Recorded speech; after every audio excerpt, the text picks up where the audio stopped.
Bismillahirrahmanirrahim. Assalamualaikum warahmatullahi wabarakatuh.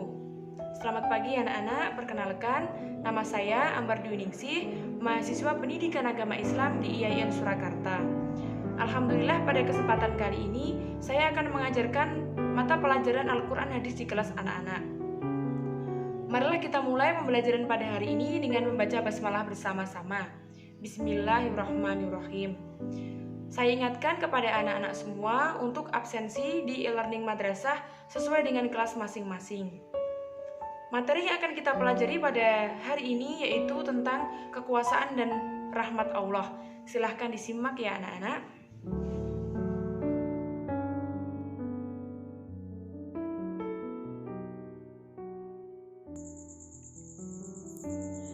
Kekuasaan dan rahmat Allah Subhanahu wa Ta'ala. Quran Surat Asy-Syams ayat 1-10. Materi Al-Quran Hadis kelas 7 semester 1.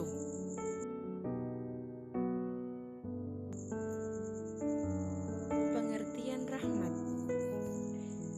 Rahmat dalam bahasa Arab terdiri atas 3 huruf, yaitu ra, ha, mim, yang memiliki arti dasar kelembutan, kehalusan, dan kasih sayang. Pada dasarnya, rahmat atau kasih sayang itu berasal dari Tuhan Maha Pengasih dan Penyayang, atau Ar-Rahman Ar-Rahim. Allah SWT adalah sumber rahmat atau kasih sayang yang tersebar di alam semesta ini.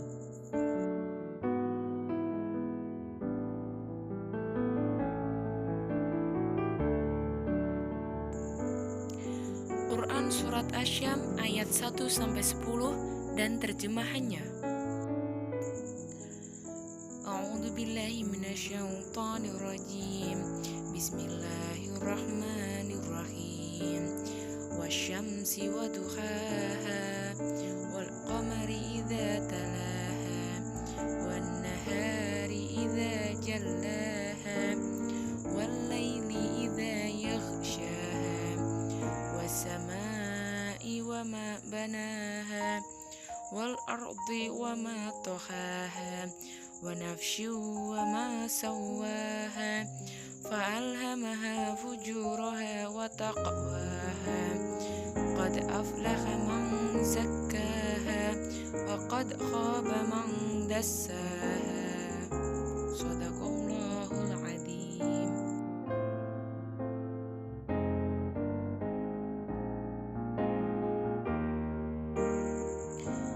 Demi matahari dan cahayanya di pagi hari, dan bulan apabila mengiringinya, dan siang apabila menampakkannya, dan malam apabila menutupinya, dan langit serta pemeliharaannya, dan bumi serta penghamparannya, dan jiwa serta penyempurnaannya atau ciptaannya. Maka Allah mengilhamkan kepada jiwa itu jalan kefasikan dan ketakwaannya. Sesungguhnya beruntunglah orang yang mensucikan jiwa itu, dan sesungguhnya merugilah orang yang mengotorinya.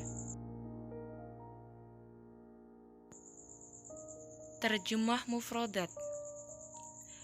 Wa, dan, asyamsi, matahari, duhaha, waktu duhanya, al-qamari, bulan, idza, apabila, talaha, mengiringinya, an-nahari, siang, jallaha, menampakkannya, al-laili, malam, yaghshaha, menutupinya, as-samai, langit, wama, serta, banaha, pembinaannya.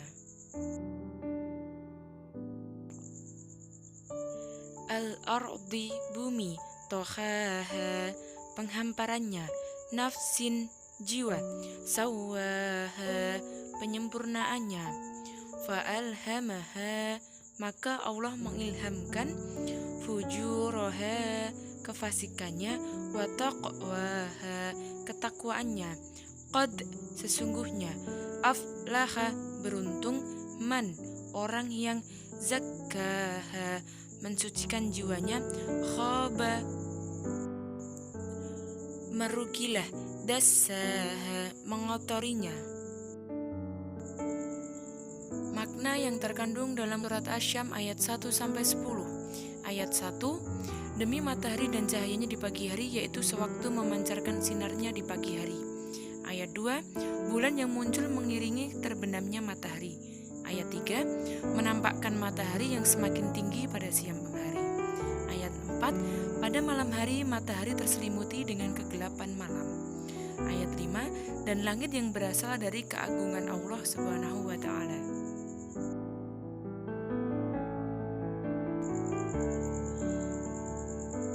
Lanjutannya, ayat 6, bumi beserta seluruh makhluk yang ada di dalamnya.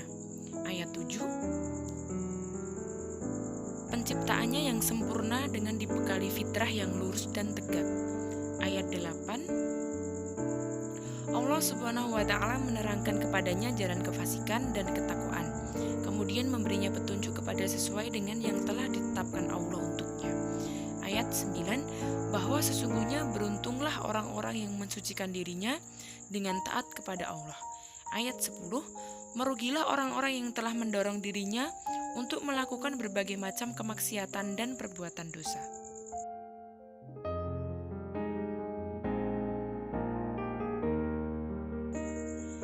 Untuk yang selanjutnya, kira-kira pelajaran apa yang dapat kita ambil dari Quran Surat Asy-Syams ayat 1-10? Ayo, ada yang bisa jawab? Mari kita bahas bersama-sama.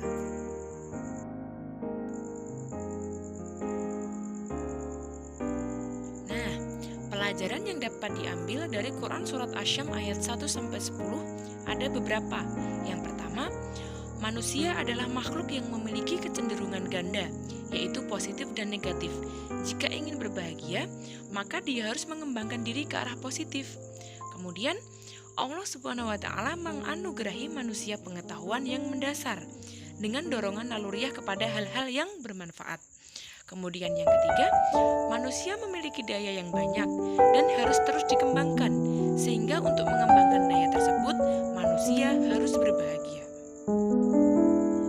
Manusia tidak dituntut untuk membunuh nafsu, akan tetapi dituntut untuk mengendalikan nafsu agar mengarah kepada hal-hal yang baik. Kemudian yang terakhir, semua yang berkaitan dengan kenabian memiliki cahaya